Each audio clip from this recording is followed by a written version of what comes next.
Ethan Sullivan sat by himself at table 17, drinking a cup of tea that had gotten cold 20 minutes ago. All around him, the wedding party was full of laughter. Clinking glasses, champagne toasts, the DJ announcing the father-daughter dance. He was like an island of stillness in a sea of celebration.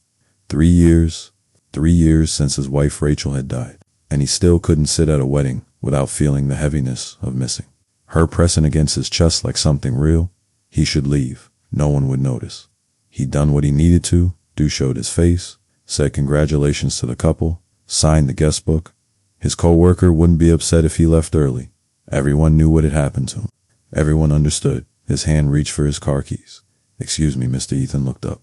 3 identical little girls stood at his table, maybe 6. Years old, with matching blonde curls tied back with pink ribbons. They wore pale pink dresses that matched their ribbons, and they were staring at him with the kind of serious focus usually saved for very important missions. "Are you lost?" Ethan asked, looking around for a worried parent. "Do you need help finding your mom or dad?" "We found you on purpose," the girl on the left said. "We've been looking for someone like you all night." The middle one added, "And you're perfect," the right one finished. Ethan blinked. Perfect for what?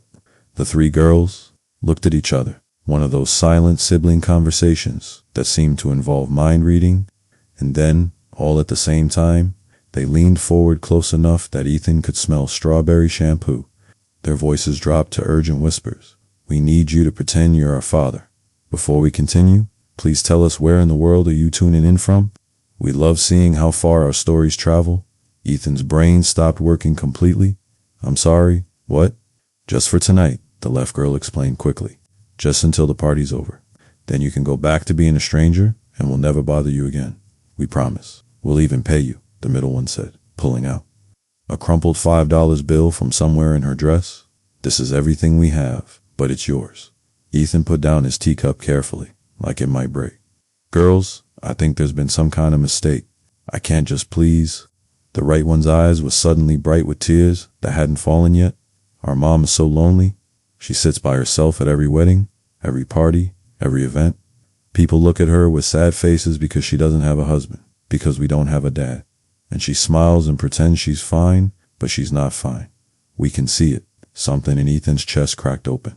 He knew that smile had warned himself for 3 years. The smile that said, "I'm okay," when you were absolutely, definitely not okay. "Where's your mom?" he heard himself ask Dot. All 3 girls pointed at the same time across the party hall. Near the bar stood a woman in a red dress that stopped Ethan's heart for a second. Not because it showed a lot of skin, it was actually quite modest, with nice, long sleeves and a high neckline, but because she was so beautiful, it felt almost unfair to everyone else in the room.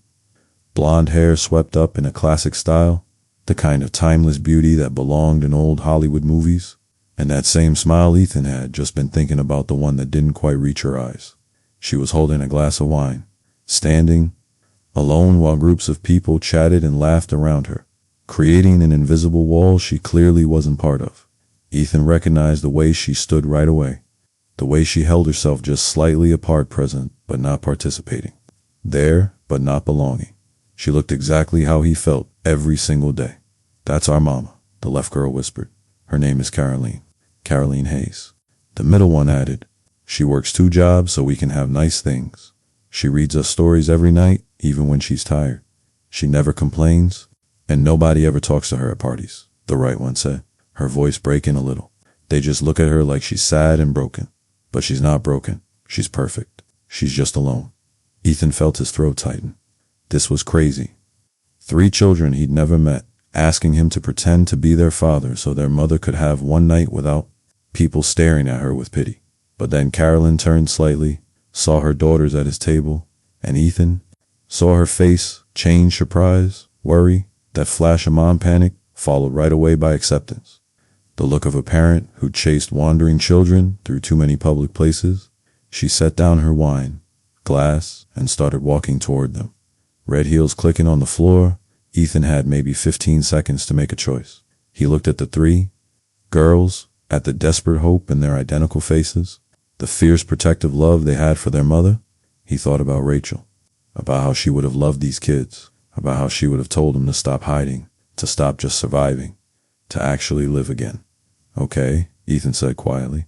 What are your names? Three faces lit up like Christmas morning. I'm Harper, the left girl breathed. Grace, the middle one said. Violet, the right one whispered. All right, Harper, Grace, and Violet. Ethan straightened his tie, took a breath. Tell me about your mom. Quick, what is she like? The girls immediately started talking over each other. She likes books, and she hates mushrooms, and she laughs when people trip, but then feels bad about it, and she's scared of thunder, but pretends she's not for us. Carolyn was getting closer, maybe 10 feet away now. Ethan could see her more clearly, the nice dress, the careful makeup, the way she held herself with dignity even though she was obviously embarrassed. Why me? Ethan asked quickly. Why not someone else? All three girls looked at him, like the answer was obvious. Because you look lonely, too, Harper said simply. Just like Mama.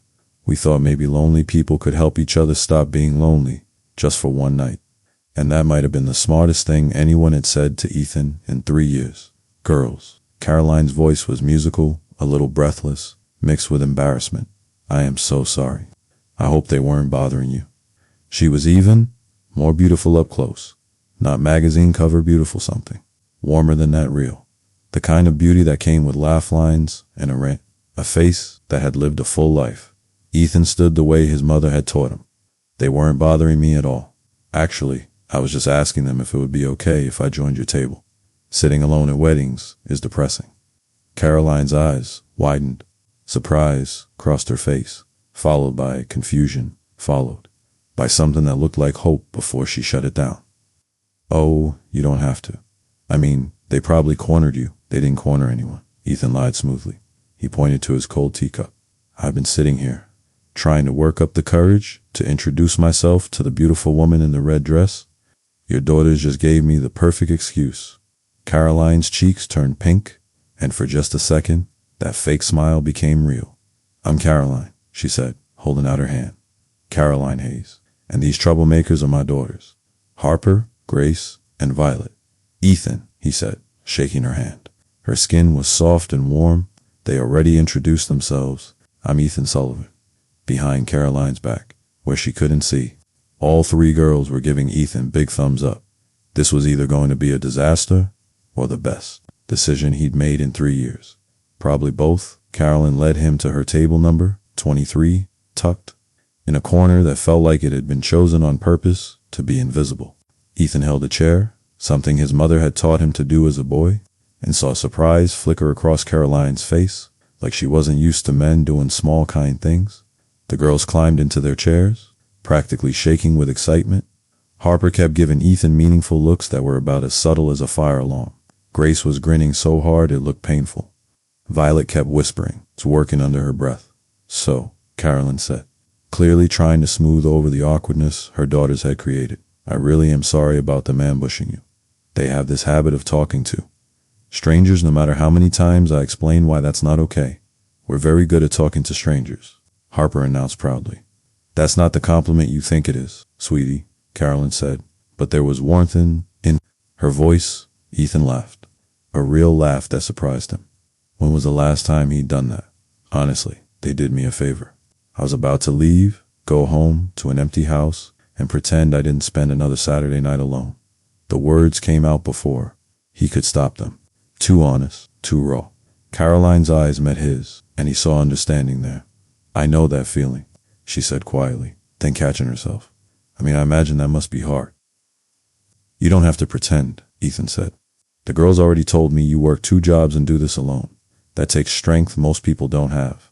Caroline looked down at her wine glass, her fingers tracing the stem or desperation. It's hard to tell the difference sometimes. A waiter appeared, saving them from the heavy moment. Can I get you folks anything from the bar?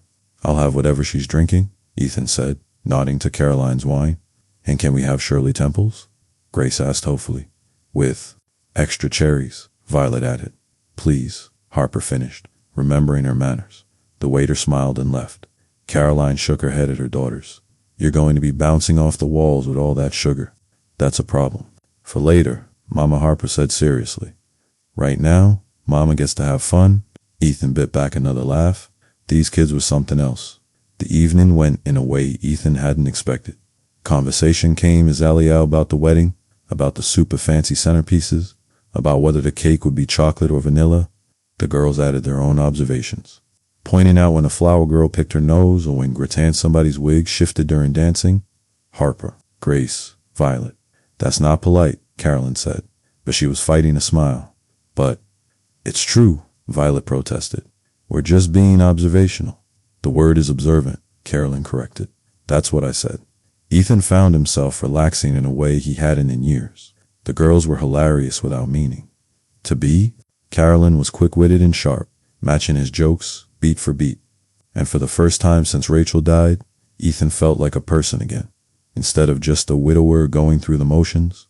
Dance with our mama, Harper suddenly announced, as if she'd been planning this moment all night, which Ethan realized she probably had been.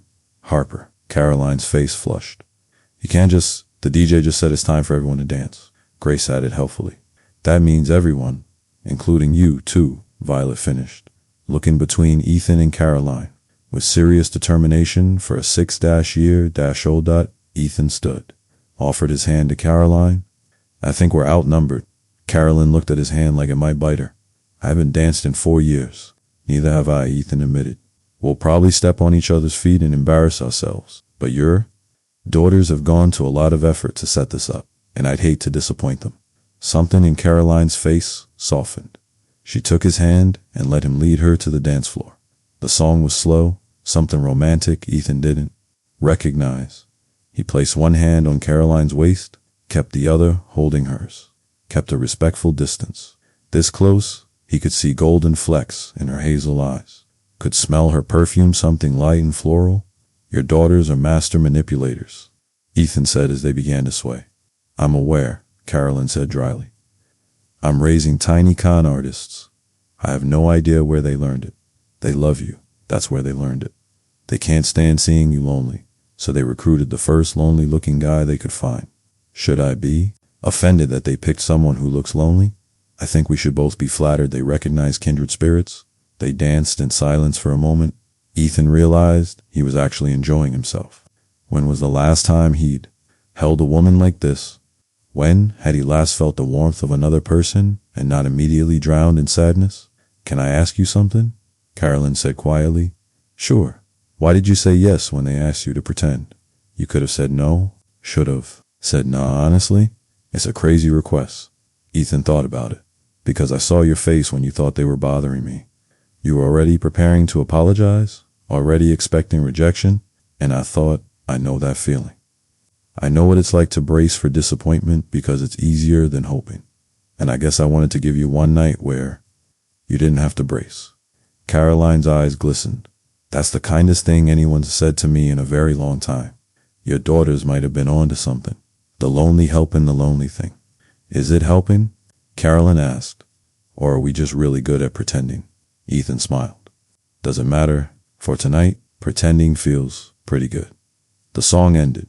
Ethan started to step back, but Caroline's hand tightened on his shoulder. One more, she asked.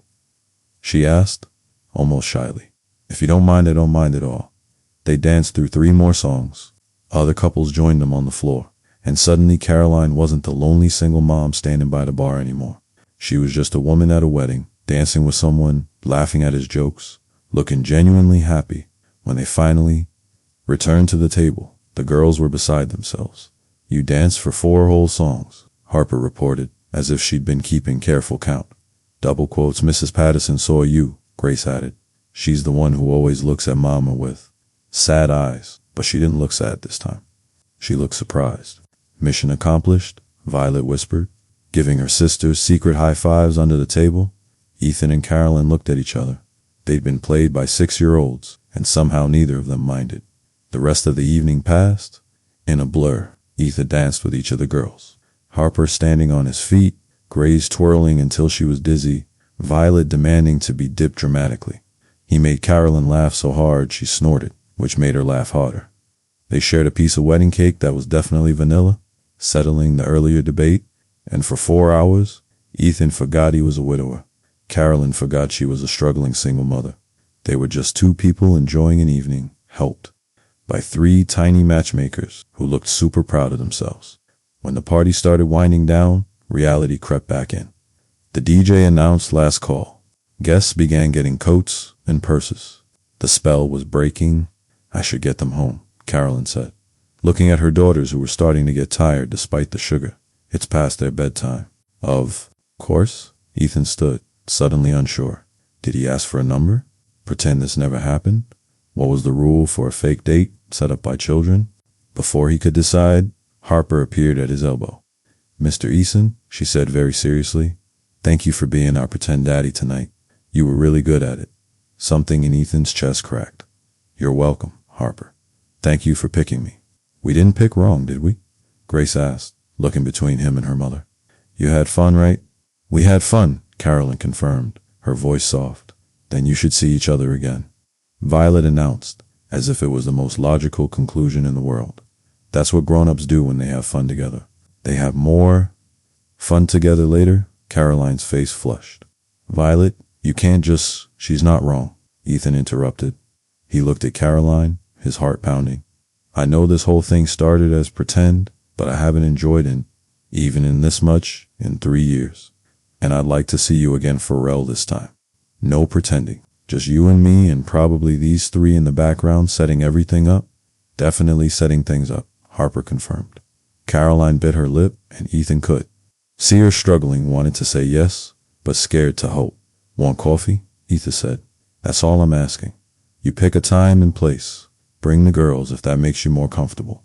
And if it's terrible, we'll part as friends and chalk this up to a weird but nice evening. But if it's not terrible, it won't be terrible, Grace said confidently. Grace. Hush, Carolyn said, but she was smiling. That real smile, the one that reached her eyes. She pulled out her phone. Okay, 1 coffee. But I'm warning you, in the light of day, without the romance of a wedding, I'm actually pretty boring. I seriously doubt that, Ethan said. Entering his number into her phone, she texted him immediately as simple. Hi, it's Caroline, so he'd have her number. 2, I'll text you tomorrow, Ethan promised. We'll figure out what works for you, Carolyn nodded, gathering her daughters. But before they left, she did something that surprised both of them. She stood on her tiptoes and kissed Ethan's cheek just briefly, just enough to leave the ghost of warmth against his skin. Thank you, she whispered, for playing along, for making tonight special, for being kind. Then she was gone, herding 3 tired girls toward the parking lot, leaving Ethan standing alone on the dance floor with his hand pressed to his cheek and something that felt dangerously like hope blooming in his chest. That night, Ethan lay in bed, staring at his ceiling, unable to sleep. His phone sat on his nightstand, Caroline's number glowing in his recent texts. He thought about Rachel, about how she'd been gone for 3 years, about how she would have wanted him to be happy, would have told him to stop existing and start living. His phone buzzed. A text from Caroline, sent at 11:47 p.m. when he should have been asleep. The girls won't stop talking about you. They're calling you their project. Fair warning, if we do have coffee, they're going to consider it a huge victory and become unbearable. Ethan smiled in the darkness and typed back. Tell them their project is already a success. I haven't smiled this much in years. Also, I insist on buying.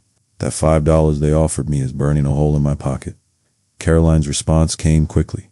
They'll want that $5 back. They're saving up for a kitten I've said no to approximately 700 times. What if I buy the coffee and contribute to the kitten fund?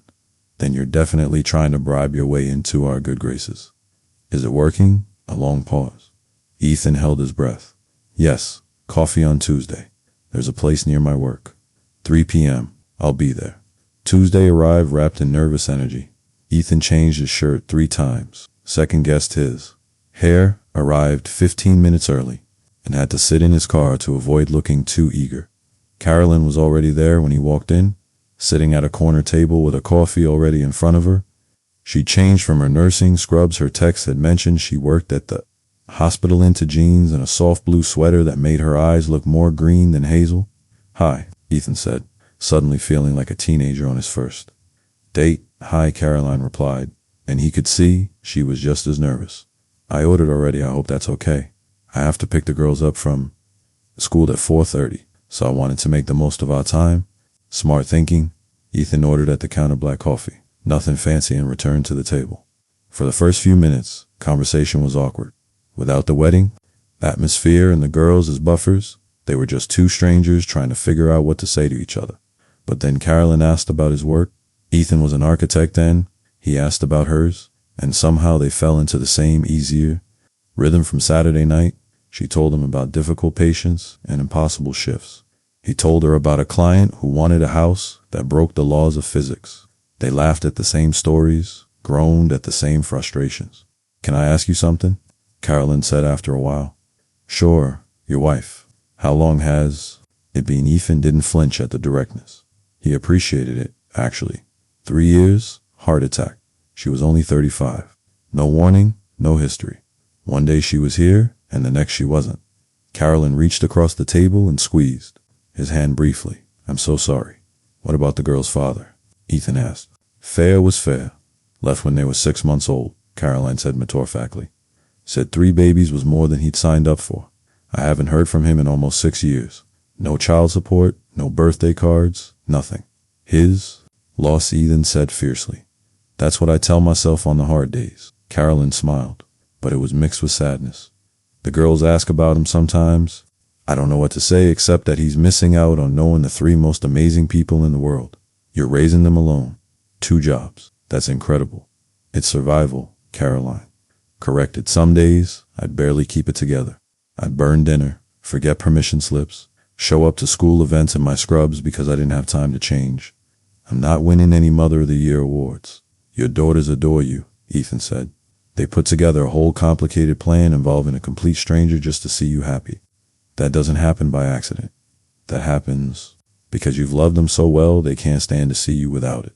Caroline's eyes filled with tears. "You can't just say things like that." "Why not?" "Because I might start believing you. And hope is dangerous when you've been disappointed as many times as I have." Ethan understood that better than she knew. "What if we're both brave enough to be disappointed again? What if we risk it?" Carolyn looked at him for a long moment. "One more coffee next week?" "Yes. And maybe if that goes well, dinner." "Definitely. And if the girls start planning our wedding after 2 dates, you have to promise not to run screaming." Ethan laughed. "I promise, though I suspect they're already planning it." 1 coffee became 2. 2 coffees became dinner. Dinner became a Sunday at the park with the girls. The park became a weekly routine. Harper, Grace, and Violet took full credit for everything, narrating Ethan and Caroline's relationship like sports commentators, and she's laughing at his joke. "Folks, that's 3 laughs in 5 minutes. This is going very well." 2 months in, Ethan met Caroline at the hospital after a really brutal shift. She walked out looking exhausted, her hair escaping its ponytail, still in her scrubs. "Bad day, Ethan." "Ask we lost a patient. A kid, 10 years old." Caroline's voice broke. "I can't stop thinking about his mother, how she had to say goodbye." Ethan pulled her into his arms right there in the parking lot and just held her while she cried. No trying to make it better with words, no trying to fix it, just being there. "Thank you," Caroline whispered when she finally pulled away, "for not telling me it'll be okay or that it's part of the job." "Some days nothing is okay," Ethan said. "Rachel taught me that. Sometimes you just have to sit in the okay until it passes." "I really like you," Caroline said suddenly. "Like a concerning amount for 2 months of knowing someone?" "Good," Ethan replied. "Because I really like you too. A concerning, probably moving too fast amount. The girls are going to be insufferable when they find out we're officially together." "We're officially together." Caroline kissed him right there in the hospital parking lot, with doctors and nurses walking past. A real kiss, not a peck on the cheek. The kind that said, "I'm choosing this. I'm choosing you. We're officially together." She confirmed when they pulled apart, the girls were, in fact, insufferable. "We did this," Harper announced at dinner that night. "We made you fall in love?" "Or not," Carolyn started. "Not yet," Grace corrected. "But you will." "B, it's obvious." "So obvious," Violet agreed. "You look at each other like people look at puppies." Ethan bit back a laugh. Carolyn shot him a "help me look," but he just shrugged. The girls weren't wrong. 6 months after the wedding, Ethan invited Carolyn and the girls to his house. For the first time, he'd been nervous about it. The house was still full of Rachel's things photos on the walls, her books on the shelves, but Caroline didn't flinch. "You loved her," she said simply, looking at a wedding photo. "That's part of who you are. I wouldn't want you to hide that." The girls found Rachel's old jewelry box in the bedroom and brought it downstairs. Mama, look how pretty. Harper held up a necklace. Ethan's throat tightened. That had been Rachel's favorite. She'd worn it to every special occasion. Put that back, sweetie, Caroline said gently. That's not ours. Actually, Ethan heard himself say, Rachel would have wanted someone to enjoy it, not have it sit in a box. Harper, if you want to borrow it for dress up, that's okay with me. Caroline's eyes met his, full of understanding and something. Deeper something that looked a lot like love. 1 year after the wedding, after that first wedding where 3 girls had recruited a stranger, Ethan proposed, not at a fancy restaurant or a scenic overlook. In Caroline's tiny apartment, surrounded by the girls' toys and half-folded laundry and all the beautiful mess of real life. I know it's fast, Ethan said, down on one knee while 3 girls watched from the doorway, barely containing their excitement. I know we probably should wait longer, but I've already lost time with someone I loved. I don't want to waste any more. Carolyn Hayes, will you marry me? Will you let me love you and your incredible daughters for the rest of my life? Yes, Carolyn sobbed. Yes, yes, yes. Behind them, 3 girls erupted in cheers so loud the neighbors banged on the wall. We did it, Harper shrieked. We found Mama a husband. Best project ever, Grace agreed. Can we be flower girls? Violet asked. Please say we can be flower girls. The wedding was small. 6 months later, Caroline's parents, Ethan's mother, a handful of close friends, and 3 flower girls in matching lavender dresses who took their job so seriously they walked down the aisle in perfect timing, scattering petals with military precision. When the person running the ceremony asked if anyone objected, Harper raised her hand. Ethan's heart stopped. Caroline looked panicked. I object, Harper announced seriously, to not being included in the vows. We're part of this, too. The person running the ceremony smiled. Would you like to come up here? All 3 girls rushed forward. They had them hold hands with Ethan and Carolyn, making a circle. Do you, Ethan, take Carolyn to be your wife, and Harper, Grace, and Violet to be your daughters? I do, Ethan said, his voice thick with emotion.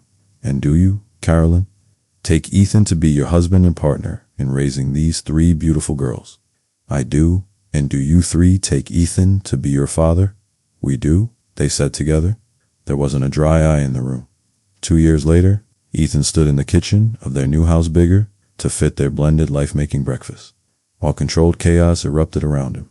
The girls, now 8, were arguing about whose turn it was to feed the cat. Yes, they'd eventually gotten the cat. Ethan had been outnumbered 4-1. Caroline came up behind him, wrapped her arms around his waist, rested her head against his back. Good morning, Mrs. Sullivan, Ethan said. Good morning. She paused. I have news. Something in her voice made Ethan turn around. Carolyn was holding a small white stick, a pregnancy test positive. Ethan's eyes widened. We're having a baby, Carolyn whispered. The girls, who had radar for important conversations, immediately abandoned the cat and rushed over. A baby, Harper breathed. A real baby, Grace asked. That we helped make? Violet added, then paused. Wait, how did we help make this one? You? Didn't, Caroline said quickly. This was all me and Daddy, but you're going to be big sisters. The celebration was immediate and loud. 3 girls shrieking, jumping, already planning how they'd teach the baby everything. Ethan pulled Caroline close, rested his hand on her still flat stomach, and thought about that night 3 years ago, when 3 little girls had approached a lonely man at a wedding and whispered a crazy request, pretend you're our father. He wasn't pretending anymore. It hadn't been for a long time. He was Harper, Grace, and Violet's dad, Caroline's husband, and soon a father again to a new baby who would grow up surrounded by love and chaos, and 3 older sisters who'd already proven they could make miracles happen. Thank you, Ethan whispered to Caroline, for being brave enough to let 3 troublemakers talk to strangers. Caroline laughed. Thank you for being the right stranger. That evening, after the girls were asleep, whole 3 of them in Caroline's room having a sister sleepover, to celebrate Ethan found Carolyn in the nursery. They were already starting to set up. Thinking about color schemes, he asked. Thinking about how my life turned out nothing like I planned, Carolyn said. And how grateful I am for that. Ethan wrapped his arms around her from behind, his hands resting where their baby was growing. Me, too. I thought my story ended when Rachel died. Thought the best parts of my life were behind me, and now I know the story was just beginning. The plot twist I never saw coming. Carolyn rested her forehead against his chest, listening to his heartbeat steady, reliable. Here, Can. I'll tell you something I've never told anyone. Always, that night at the wedding, when the girls approached you, I saw it happen from across the room. Caroline's voice was quiet. I watched them walk up to your table, saw them lean in and whisper, and I knew they were up to something. Ethan pulled back slightly to look at her face. Why didn't you stop them? Because for a split second, I hoped Caroline's eyes glistened. I hoped they'd found someone kind, someone who wouldn't laugh at them or dismiss them, someone who might actually see me. And when I started walking over and you stood up, when you smiled at them like they mattered, I thought, maybe, just maybe, you were testing me. Ethan realized. No, I was praying you'd pass the test. I didn't even know I was giving. Carolyn touched his face gently. Every man I'd ever met after their father left, they saw 3 kids as baggage, as complications, as deal breakers. But you looked at Harper, Grace, and Violet like they were a gift, like they made me more, not less. Ethan's throat tightened. They did make you more, they made you everything. The girls told me something else, Caroline continued. When they were planning their scheme, Harper said they weren't just looking for someone nice. They were looking for someone who looked like he needed saving, too. Someone who understood what it felt like to be broken. Smart kids, the smartest. Carolyn smiled through tears. They said you were the 5th man they considered. Approaching that night, the first 4 all looked confident, happy, complete. But you looked like us lost, trying, hopeful, despite everything. Ethan thought about that night, about sitting alone with cold tea, about being ready to leave before 3 little girls changed his entire life. I almost said no. Did they tell you that? No. When Harper said, pretend you're our father, my first instinct was to apologize and walk away. It was crazy. Too much. Too complicated. Ethan paused, remembering. But then I looked at her eyes, and I saw Rachel. Not literally Harper. Looks nothing like Rachel. I saw the same fierce love, the same protective instinct. Rachel loved hard and completely, and she would have done anything for the people she cared about. Your daughters have that same quality. Caroline's breath caught. You said yes because of Rachel? I said yes because 3 little girls loved their mothers so much they were willing to recruit a stranger to make her happy. And I thought, what kind of woman raises children capable of that kind of love? Ethan cupped her face. I wanted to meet that woman. I wanted to know what kind of strength it took to create so much love from so much pain. I wasn't strong, Carolyn whispered. I was drowning. I am drowning, some days. You're the strongest person I know. You took 3 babies, a broken heart, and no help, and you built a life. You worked 2 jobs, went to every school event, made every birthday special. You taught your daughters that kindness matters, that people are worth fighting for, that love is worth the risk. Ethan's voice cracked. You saved me, Carolyn, not the other way around. You and 3 tiny girls who refused to let either of us be lonely anymore. Carolyn was fully crying now. Harper asked me last week if I ever regretted asking them to approach you. If I ever wished I'd stopped them before they could ruin the evening. What did you say? I told her that moment changed my life, that her bravery gave me permission to be brave, too. That watching you say yes, watching you play along, watching you choose us over and over again taught me that I was worth choosing. Caroline's hands gripped his shirt. I told her that her scheme was the greatest gift anyone's ever given me. Not a scheme, Ethan corrected gently. A miracle. 3 small miracles in pink dresses who saw 2 broken people and decided to fix them. Do you think they knew? Carolyn asked. Really knew what they were doing? Or were they just kids being kids? I think they knew exactly what they were doing. Ethan smiled, remembering Harper's serious face. Grace's determination, Violet's tears that had been perfectly timed. I think they'd been watching you be lonely and decided they were done with it. And I think they chose me because they have incredible instincts and knew I'd treat you right. They told me they chose you because you look nice. Carolyn laughed weightly. That's their criteria. Nice face equals nice person. It worked out. It did. Carolyn pulled back to look at the nursery around them. Pale yellow walls. A crib they'd assembled together. Tiny clothes, already folded in drawers. I keep thinking about this baby, about how they'll grow up never knowing what it's like to have a father who left. They'll just have you present, loving, constant, and 3 older sisters who absolutely bossed him around. Oh God, the poor child, Ethan added. Oh God, Carolyn groaned, but she was smiling. They're already planning elaborate sisterly duties. Harper wants to teach them to negotiate. Grace wants to teach them to dance. Violet wants to teach them everything she knows about cats. That child is going to be either incredibly well-rounded or completely overwhelmed. Both, Caroline said with certainty. Definitely both. They stood together in the quiet nursery, Ethan's hands and Caroline's barely their baby bump. Both of them marveling at how life could turn on a single moment, a single choice, a single yes. Ethan, Caroline's voice was soft. Yeah. Thank you for being the kind of man 3 little girls could trust. Thank you for seeing past the crazy requests to the love behind it. Thank you for choosing us every single day since. Thank you for letting me, Ethan replied. Thank you for being brave enough to let your daughters talk to strangers. Thank you for not running when I showed up broken. Thank you for building this with me. Karen turned in his arms. Do you ever think about that night? The wedding? All the time? 3 6-year-old girls playing matchmaker? It's insane. It's perfect, Carolyn corrected. They saw 2 lonely people and decided we didn't have to. Be lonely anymore? That's not insane. That's love. Ethan kissed her softly. Remind me to thank them when they're older. They'll never let us forget they made this happen, Carolyn warned. We're going to hear about it at every family dinner for the rest of our lives. Good, Ethan said. Let them brag. They earned it. 10 years later, Ethan sat at a wedding, his daughter Harper's wedding, watching her dance with her new husband. Grace and Violet stood beside him, all 3 of them grown now, beautiful and confident, and so much like their mother it made his heart ache in the best way.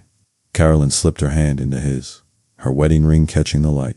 They'd added to it over the years 1 small stone for each child, 3 for the triplets, 1 for their son who was now 8 and terrorizing the dessert table.